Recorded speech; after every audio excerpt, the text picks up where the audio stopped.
Hi everyone, आप लोगों को फिर से स्वागत है बहुत बहुत इस नए वीडियो में। दोस्तों, यदि आप हमारे चैनल पर नए हैं तो चैनल को सब्सक्राइब कर लीजिएगा और बेल आइकन को प्रेस कर लीजिएगा ताकि जितना भी नया वीडियो हो वो आप तक आसानी से पहुंच जाए।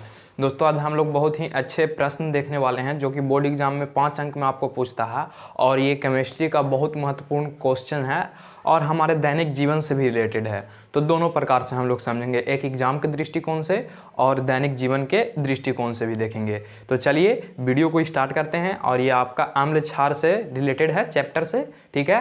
5 अंक में पूछता है आपको बोर्ड एग्जाम में, तो इसको ध्यान से समझिएगा। देखिए, प्रश्न आपसे कहा गया है कि हमारे दैनिक जीवन में पीएच मानों का महत्व को लिखें। यानी हमारे दैनिक जीवन में पीएच मान का क्या महत्व है उसके बारे में आपको चर्चा करने के लिए है। क्या क्या बता सकते हैं पीएच मान का, क्या क्या हमारे दैनिक जीवन में महत्व है। तो देखिए, सबसे पहले हम क्या लिखेंगे, बोर्ड एग्जाम में आ गया ये प्रश्न, तो बोर्ड एग्जाम की तरह ही लिखेंगे ताकि 5 मार्क हमको मिल जाए। देखिए, सबसे पहला लिखेंगे कि हमारे दैनिक जीवन में पीएच मानों का महत्व निम्नलिखित है। यानी हमारे दैनिक जीवन में जो पीएच मान का महत्व है क्या है, निम्नलिखित है।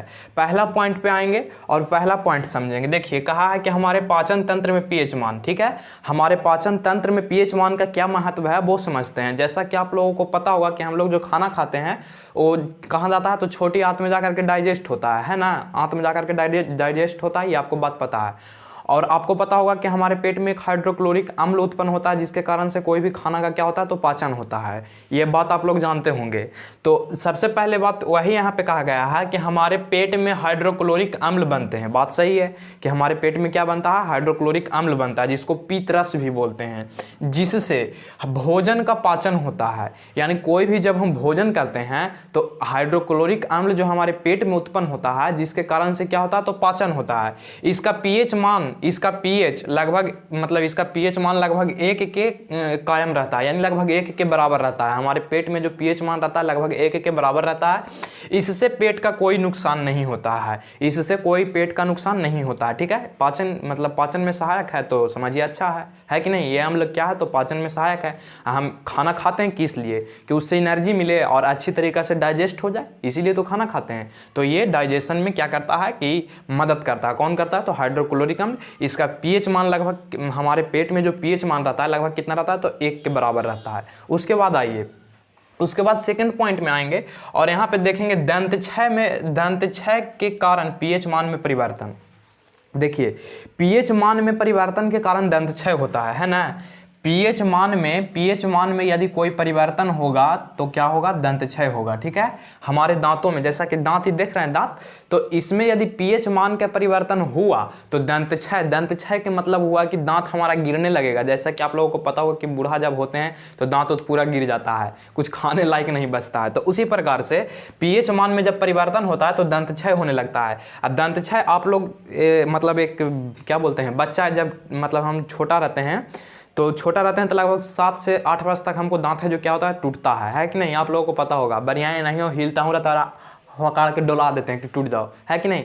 तो वो क्यों टूटता है, क्योंकि वो मिल्क टूथ जिसको हम लोग बोलते हैं, है ना, मिल्क टूथ हमको क्या होता है, तो टूट जाता है। उसके बाद फिर जो न्यू मतलब 8 ईयर के बाद जो दांत आता है हमारा, यानी 8 वर्ष के बाद जो दांत आता है वो क्या होता है, तो 8 वर्ष के बाद जो दांत आता है वो फिर टूटता उठता नहीं है। टूट गया तो समझिए आप बूढ़ा हो गए हैं, है ना। तो वो टूटता उठता नहीं है, तो वो हमारा एकदम रियल दांत आ जाता है। फिर यदि आप झाड़ लें, जैसा कि देखिए हमको झड़ गया है यहाँ पे, तो अब नया ऐसा तो नहीं है कि बचपन वाला मिल्क टूथ है मार दिया ऐसे झड़ गया फिर नया जन्म गया, नहीं, ऐसा नहीं होगा। अब हमको ये जो देख रहे हैं चेंज कराना पड़ेगा हमको, है कि नहीं।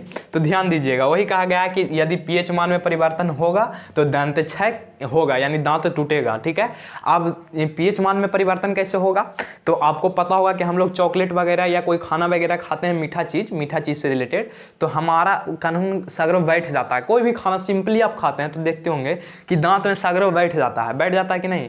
और जब हम शर्करा युक्त कोई भोजन करते हैं, यानी चीनी से रिलेटेड या मीठा से रिलेटेड कोई भोजन करते हैं, तो हमारे दांत में वो बैक्टीरिया जो होता है उससे मिल करके क्या करता है, तो उसका पीएच मान में परिवर्तन कर देता है, जिसके कारण दंतक्षय होने लगता है। तो वही यहाँ पे लिखा गया है, आप समझिए। देखिए क्या लिखा गया कि जब शर्करा युक्त भोजन करते हैं, यानी चीनी से रिलेटेड कोई भोजन जब हम करते हैं, चीनी या मीठा से रिलेटेड, तब यह मुंह में मौजूद बैक्टीरिया द्वारा उपघटित होकर अम्ल बना लेता है। बात सही है, जो मुंह में हमारे पहले से बैक्टीरिया है और उसमें जो हम मीठा चीज खाएं वो जा करके दोनों कहेगा दोस्ती हमने दोनों कर लो, अम्ल बना लो कि अगर ससुरा के पूरा दांत टूट जाए।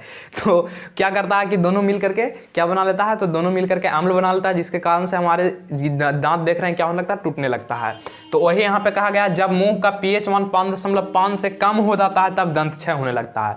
आपको पता होगा कि हमारे जब मुंह जो है उसका यदि pH मान जो होता है 5.5 होता है, एकदम नेट होता है, यदि उससे कम होने लगा तो दंत क्षय होने लगेगा, यानी दांत टूटने लगेगा। ठीक है, जैसा कि मिल्क टूथ जो हम लोग को होता है तो उस स्थिति में ही होता है कि 5.5 से क्या होता है तो कम हो जाता है, जिसके कारण से क्या होता है कि दंत क्षय होने लगता है, बच्चों का दांत टूटने लगता है। और बचपन में तो एकदम dairy milk, KitKat, 5 star 7 star मार के खाए करते हैं तो दंत क्षय तो होबे करेगा, है कि नहीं।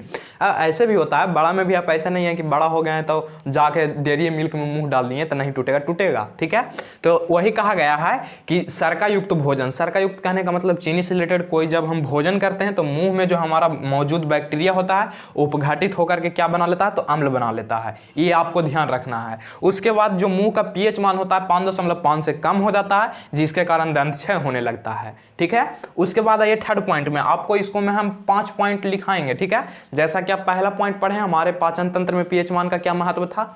सेकंड पॉइंट देखें दंत क्षय में मतलब कि pH मान जब परिवर्तन होता है तो दंत क्षय किस प्रकार से होता है, यानी दांत किस प्रकार से टूटता है।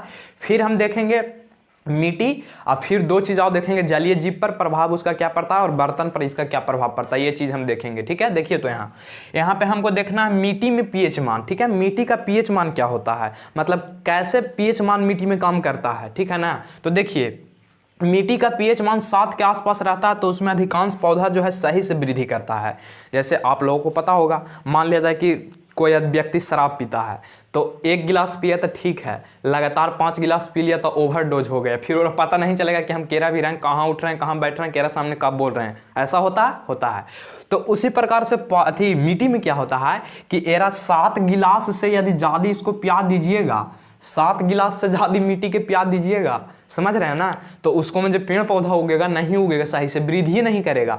तो वही कहा गया है कि मिट्टी का जो pH मान होता है 7 के आसपास होता है। ठीक है, 7 के आसपास रहेगा तो ओरा में पौधा एकदम पूरा हरियर उगेगा, पूरा बढ़ेगा फटाफट। लेकिन 7 से जरी सा ज़्यादा हो गया तो आपको क्या होगा, 7 से जरी सा ज़्यादा या मतलब 7 से कम हो गया, ठीक है, मतलब 7 के आसपास रहता है, तो उस स्थिति में क्या हो जाता है कि पौधा वृद्धि सही तरीका से नहीं करेगा। एकदम आपको माइंड में याद रखना है कि मिट्टी का pH मान 7 के आसपास रहना चाहिए, तभी कोई पौधा उसमें वृद्धि कर सकता है, वरना वृद्धि नहीं करेगा। ठीक है, उसके बाद देखिए कहा गया कि मिट्टी के अत्यधिक अम्लीय या क्षारीय होने से पौधा का वृद्धि बाधित हो जाता है। बात सही है, यदि मान लिया जाए कि pH मान हम 10 कर दिए या 12 कर दिए तो 7 से ऊपर वाला के तो क्षारीय और 7 से नीचे होगा जो अम्लीय होगा। तो ये स्थिति में क्या होता है कि यदि अत्यधिक एकदम अधिक अम्लीय हो जाए या अधिक क्षारीय हो जाएगा तो पौधा के लिए डूबेगा, अपने तो जायला जावे करेगा, उर्वरक शक्ति खो देगा और पौधों को डुबा देगा। ठीक है, तो इसीलिए अम्लीय या क्षारीय मृदा में जब हो जाता है तो हम लोग कई प्रकार के दवाई का उपयोग करते हैं, जिसके कारण से क्या होता है कि वो अम्लीय क्षारीय ज़्यादा नहीं होता है और पौधों का क्या होता है, वृद्धि होता है। जैसा कि आप लोग जानते होंगे कि खेत उत में इसीलिए हम लोग दवाई ववाई छींटते हैं, मारते हैं, ले जाके मशीन वाला भड़ भड़ करता है ना, पीछे कन्हा में टांगा रहता है कि नहीं। तो ये आपको बात पता होना चाहिए। उसके बाद देखिए जैसा कि हम लोग मिट्टी में अम्लीय होने पर उसमें चूना, भाखड़ा चूना, कैल्शियम कार्बोनेट डालकर उसको नियंत्रित करते हैं। ठीक है, कैल्शियम कार्बोनेट, बहुत सारे एंटी एसिड का भी उपयोग करते हैं, है कि नहीं। तो उसका उपयोग करके हम लोग क्या करते हैं, तो मिट्टी का जो अम्लीयता बढ़ा हुआ रहता है उसको हम लोग क्या करते हैं, तो उसको कम करते हैं, नियंत्रित करते हैं। तो यहाँ तक आप स्क्रीनशॉट करिए, 2 पॉइंट इसमें और है, 2 पॉइंट के बारे में चर्चा कर देते हैं फटाफट। आप लोग इसका स्क्रीनशॉट करते रहिए फटाफट तब तक, ठीक है। चलिए अब पॉइंट नंबर आप बढ़िए चौथा की ओर। चौथा पॉइंट ध्यान से समझिएगा, बहुत ईजी भी है। देखिए कहा गया आपसे कि जलीय जीव पर pH मान, यानी जलीय जीव पर pH मान का क्या प्रभाव है और किस प्रकार से pH मान जलीय जीव पर कार्य करता है वो आप समझिएगा। देखिए कहा गया आपसे, ऐसे आप सिंपल समझिए, अम्लीय वर्षा जो होता है, अम्लीय वर्षा के कारण बहुत सारे, जैसा कि आप लोगों को पता होगा ताजमहल जैसा कि उस पर इफेक्ट पड़ रहा है कि नहीं, जो उसका व्हाइट कलर है वो पीला कलर में हो रहा है, तो वो किसके कारण हो रहा है, अम्लीय वर्षा के कारण हो रहा है। और दूसरा पॉइंट आपको याद रखना है कि अम्लीय वर्षा के कारण जो होता है पानी का पीएच मान कुछ हो जाता है, एकदम कम हो जाता है। तो कम हो जाता है पानी का, जितना पीएच मान रहना चाहिए उससे कम हो गया, अम्ल आ गया। अम्ल आ गया तो जो जलीय जीव होता है वो संकट में पड़ जाता है। संकट कहने का मतलब मरने की स्थिति पे आ जाता है, ठीक है ना। तो मरने की स्थिति पे आएगा तो उससे जलीय जीव का खतरा है। तो वही आपको यहाँ कहा गया है कि जलीय जीव पर पीएच मान का क्या प्रभाव है। तो देखिए, जलीय जीव पर पीएच मान एक निश्चित, मतलब जल का पीएच मान एक निश्चित सीमा के अंदर रहने पर जलीय जीव सुरक्षित रहता है। यानी कहने का मतलब कि जल का जो प्राकृतिक रूप से, मतलब प्राकृतिक से जो प्राप्त है पीएच मान उतना रहेगा, तभी ना कोई जो जीव उसमें रह रहा है वो सस्टेनेबल कर पाएगा अपना लाइफ को, उसमें बिता पाएगा अपना लाइफ को। लेकिन उससे जरा सा भी बाहरी हस्तक्षेप होता है, बाहरी से कोई प्रक्रिया होता है तो उसका जीवन जो है संकट में आ जाता है, जो जल में रह रहा है। यानी जितना उसको प्राकृतिक द्वारा जल का पीएच मान मिला है उतना रहेगा, तो जलीय जीव क्या रहेगा, सुरक्षित रहेगा, ठीक रहेगा। उसमें जरी सा हम जल में हस्तक्षेप करेंगे, जैसे कि बहुत सारा आपको फैक्ट्री से केमिकल वगैरह निकलता है जो नदी में दहा दिया जाता है, तालाबों में दहा दिया जाता है, तो वो जो होता है वो सारा अम्ल इसमें से रिलेटेड रहता है। तो केमिकल जाकर वहाँ क्या करता है, इफेक्टेड पहुंचाता है, जलीय जीव को, जीवन को खतरा में कर देता है। अब मान लिया जाए कि हम पानी में किसी प्रकार को केमिकल के डाल दिए, श्वसन तो मछली वगैरह पानी से करता है, तो वो क्या करेगा, वो जो एक प्रकार के हम जहर जो पानी में घोल दिए तो जहर को ऑक्सीजन लेगा, और उसको ऑक्सीजन लेगा तो वो बचेगा नहीं, यानी डेड कर जाएगा। तो एक प्रकार से वो खतरा में आ गया। तो वही यहाँ कहा गया है कि जल का पीएच मान निश्चित सीमा के अंदर रहने पर जलीय जीव सुरक्षित रहता है। यानी जितना जल का पीएच मान होना चाहिए उतना रहता है तो जलीय जीव ठीक रहता है। अम्लीय वर्षा एवं अन्य कारणों का मतलब फैक्टरी उक्टरी से रिलेटेड जितना भी मतलब प्रक्रिया की जाती है, केमिकल बिक दिया जाता है, तो उस सब अन्य कारण में आएगा से जब नदी तथा तालाब का जल का पीएच मान कम हो जाता है। यानी कि जब अम्लीय वर्षा या कोई अन्य कारण होगा, जैसा कि फैक्ट्री वगैरह से जितना भी केमिकल बिगा जाएगा नदी में, उस सब कारणों से क्या होता है, तो नदी और तालाब या समुद्र का क्या हो जाता है, तो पीएच मान जो होता है कम हो जाता है, ठीक है। तो इसका अस्तित्व खतरा में आ जाता है। बात सही है कि इसका अस्तित्व क्या हो जाएगा, तो खतरा में आ जाएगा। अस्तित्व का मतलब ये जी नहीं सकता है, मर जाएगा। दूसरा चीज आप लोग देखोगे कभी कभी दैनिक जीवन में, ये तो जल वाला तो समझ गए, ठीक है। इसका एक स्क्रीनशॉट कर लीजिए। एक पॉइंट आपको हम और समझा देते हैं, फटाफट इसका स्क्रीनशॉट करिए आप लोग। देखिए, एक कॉमन बात आपको बताते हैं। मान लिया जाए, देखिए, कपड़ा हम पहन लें कोई, ठीक, सपोज बात का मतलब कोई कपड़ा पहन लें, उसको पर दाग लग गया, तो ऐसा कोई नहीं बोलते हैं। या कोई बर्तन है, देखिए मान लिया जाए कोई बर्तन है, ठीक, इस प्रकार से कोई बर्तन है, ठीक है ना, कोई बर्तन है, सपोज बात मान लेते हैं ऐसा कि कोई बर्तन है, तो बर्तन में कहीं कहीं आप लोग देखेंगे दाग वगैरह लग जाता है, तो हम लोग कहते हैं अरे नींबू या दे दे गार के रगड़ दे। तो क्या हुआ कि एक प्रकार से ये जितना भी धब्बा वगैरह जो लगा हुआ रहता है, कपड़ा हो, बर्तन हो, कोई भी चीज़ पर हो, तो उस पर भी पीएच मान क्या करता है, तो अपना कार्य करता है। जैसा कि हम लोग नींबू में सिट्रिक अम्ल पाया जाता है, आपको पता ही होगा, कहते हैं नींबू दे करके इसको रगड़ दो तो साफ हो जाएगा। तो ऐसा हम लोग करते हैं, तो उसका भी पीएच मान का अपना उपयोग है, ठीक है। तो यहाँ तक आशा करते होंगे कि आप लोग समझ गए होंगे। तो आज के लिए भाई जी बस इतना ही, मिलते हैं नेक्स्ट वीडियो में इसी प्रकार के क्वेश्चन के साथ। तो जाने का आप इजाज़त दीजिए, ठीक है। आप लोग मन तन से पढ़िए, ठीक है। चलिए फटाफट स्क्रीनशॉट भी आप लोग कर लीजिएगा इसका।